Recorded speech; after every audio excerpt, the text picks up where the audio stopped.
The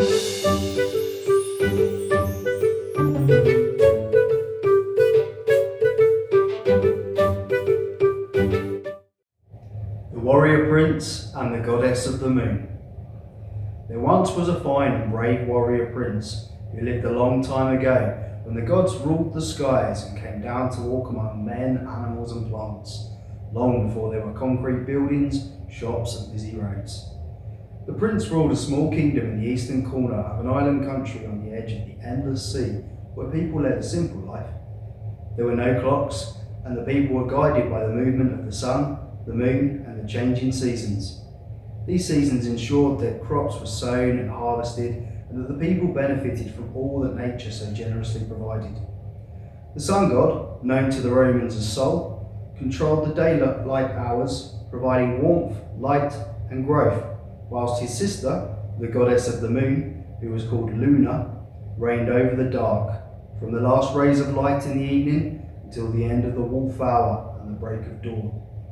She controlled the tides of the sea and the flows of the rivers, including the ancient Thamesis, which would one day be known as the Thames, and she protected the people while they slept.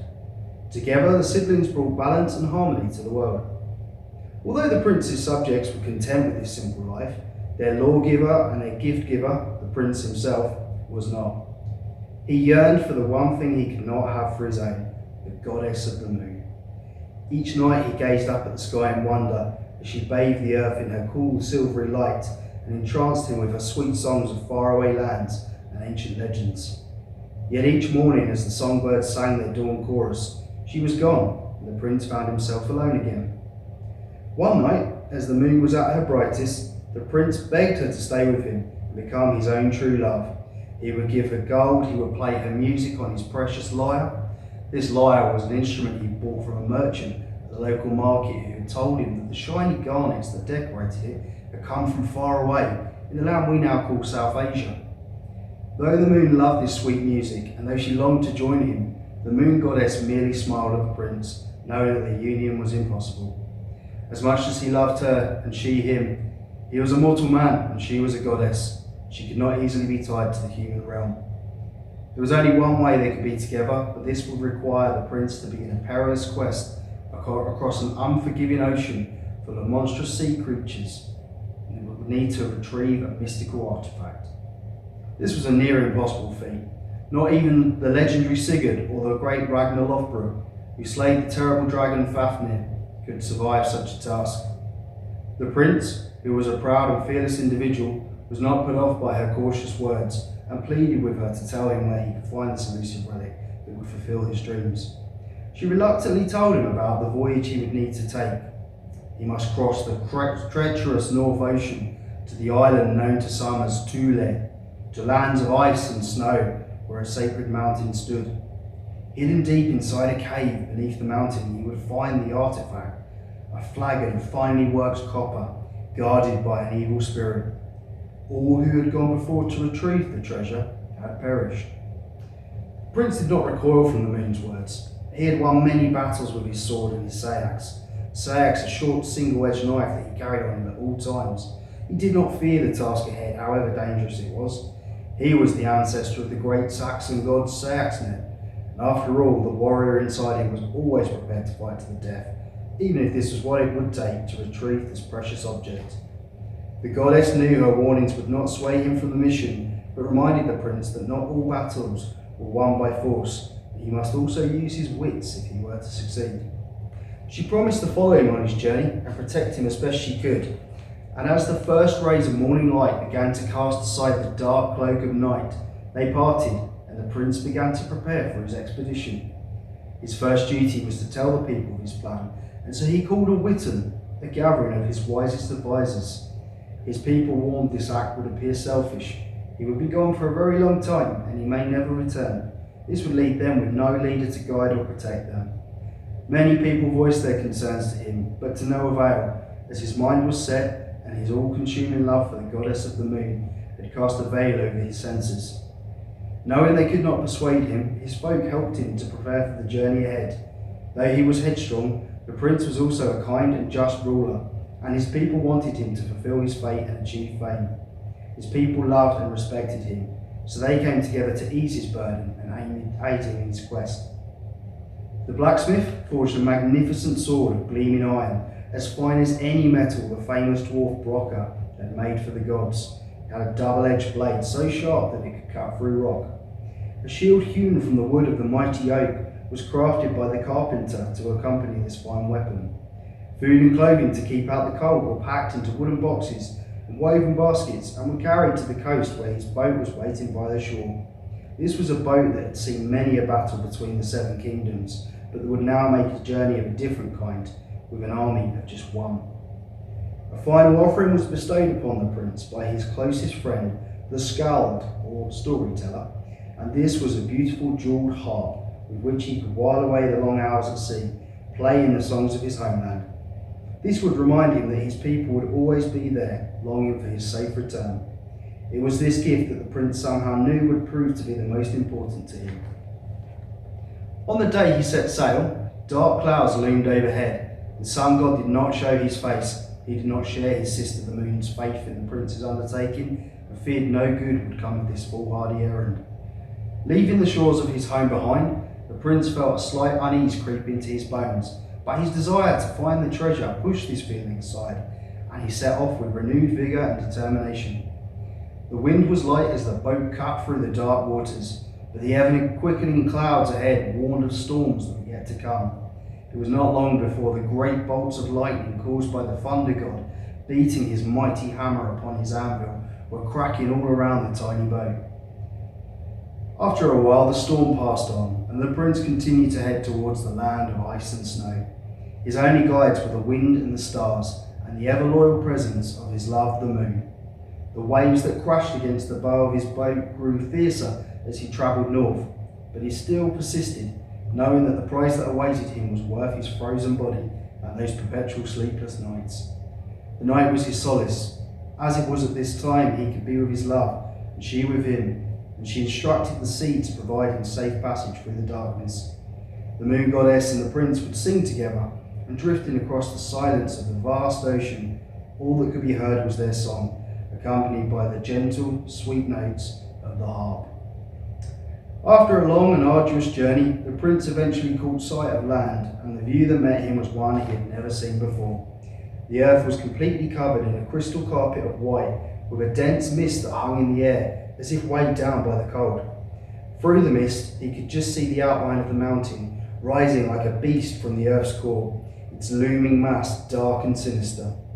He had reached Thule, a land of ice and fire, we know today as Iceland. The prince secured his boat at the water's edge, and throwing a heavy fur over his shoulders and grasping his sword and shield, he steeled himself for the task before him. Just as he was about to take his first steps onto the icy terrain, he halted for a moment, sure that there was something he'd forgotten. He glanced back at the boat, and sure enough, sitting on the deck there was the harp, and something stirred within him, a recognition that he must take this harp with him. It was as if his life depended on it. With the harp safely tucked in a leather bag and strung across his shoulder, the prince stepped forth into the unknown and towards the mountain.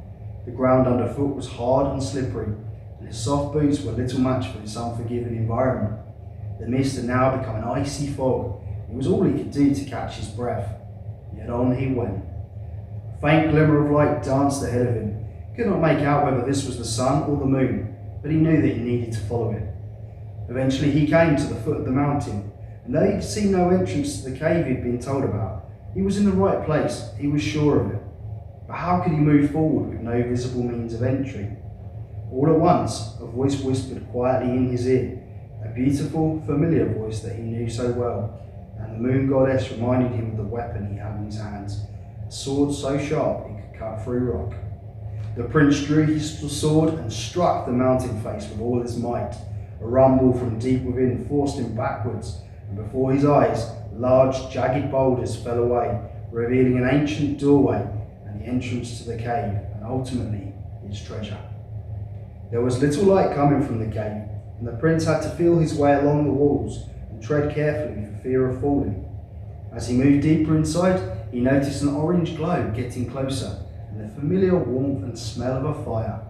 He trod ever more quietly and cautiously, for dread of alerting whoever or whatever had lit the fire in the first place. Edging closer and holding his shield close to his body, he could make out an unusual shape in the gloom. It did not look human. The thing was hunched over the fire. He could tell that it was twice as tall as him. Its long arms reached out towards the flames. They were strong and sinewy, with long, sharp claws instead of hands. It appeared similar to the foul monster Grendel, who had haunted the famous mead hall of Heorot in Scandinavia, and was slain by the greatest of all warriors, Beowulf.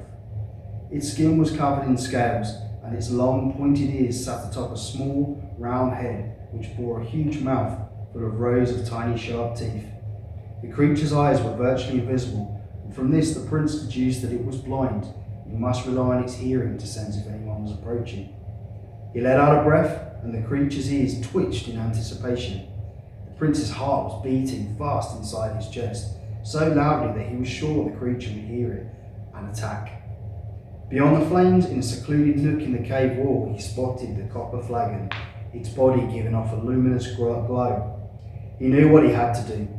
Slowly and quietly, the prince removed the harp from the bag and began to play. As the delicate notes came forth from the instrument, the creature became entranced and slowly began to curl itself into a ball. The prince played on, and to his amazement and his delight, the creature fell into a deep sleep.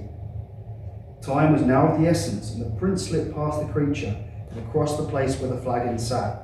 He had to make a choice, as he could not safely carry both the flagon and the harp back to the boat. Thinking quickly, he placed the flagon in the leather bag that had once carried the harp. In turn, he left the harp in its place, hoping that when the creature awoke, it would not notice the exchange until the prince was long gone. This strategy worked, and the prince made his way back to the boat as swiftly as he dared over the ice and snow, carrying his precious cargo. It was dark when he finally reached the shore and pushed the boat into the water, and he was sure he heard a high-pitched scream coming from inside the mountain. His heart was beating faster now. He knew this was the creature's cry, and the creature had discovered the theft. He knew his sword would be no match for those claws. He need not have feared, for the moon goddess, his love, was waiting for him, and called upon the wind to carry the boat and the prince safely home. The prince dared not look back, for fear of what he might see on the icy shore, and he clutched the copper flagon close to him for the entire journey. He had no music now to keep his spirits up, but the moon soothed him with her song. For the first time in a very long while, the hero slept. The prince arrived home to his hero's welcome. He had been gone so long that the people presumed he had perished, and now that he was back, the people sang and rejoiced, and the mead hall was once more full of laughter. When the prince held the flagon aloft, the people were enthralled by its splendour. That night he filled the flagon with water from the sparkling stream, a stream known to the locals as the Brittle Brook, and just before daybreak, the prince held the flagon up to the moon. The moon goddess's bright reflection could be seen now on the clear, still surface. She slipped inside the flagon, and the prince gently closed the lid, securing it with a small copper chain. For a long time, the prince kept the moon inside the flagon during the daylight hours, and each night released her back to the sky until the morning when she returned. But soon he began to realise that his desire was keeping her a prisoner. She could not fulfil all she needed to. Despite his desire, he could not own the night and her lunar glow. If he kept her, she would become as sad and forlorn as he had once been, and so one night he released her back into the sky, no longer his, but ever present for all his people. The prince remained devoted to the moon until the end of his days. When that fateful day finally came, the people created a large wooden chamber overlooking the sparkling stream and laid their hero to rest. Inside the chamber, they placed the mighty sword, a feast fit for a king, golden objects, and they lit a lamp and placed it lovingly on top of his coffin. Before the wailing people sealed the chamber, a silvery figure appeared through the crowd, stunning the people with her beauty. She knelt low and placed the sacred copper flagon in the chamber, and then said her farewell. The prince was buried with that artifact that had once held his precious yet fleeting love. Time passed, and the memories of men and women faded. Legends were forgotten, the sounds of the harp and the lyre fell silent, and were replaced instead by the sound of cars and trains. There the prince lay for centuries, and the moon, for her part, still shines down every night upon his resting place, singing sweet songs of lament for her lost love. This is just one version of the story inspired by the very real flagon that was discovered in the Pritchwell princely burial and was buried almost 1,400 years ago. We want to know what you think is inside the flagon, and also what you think the prince or princess did with their lives and who they were. Why not create a legend of your own? Please send us your stories, and we'll be sure to read some of our favourites in our future episodes.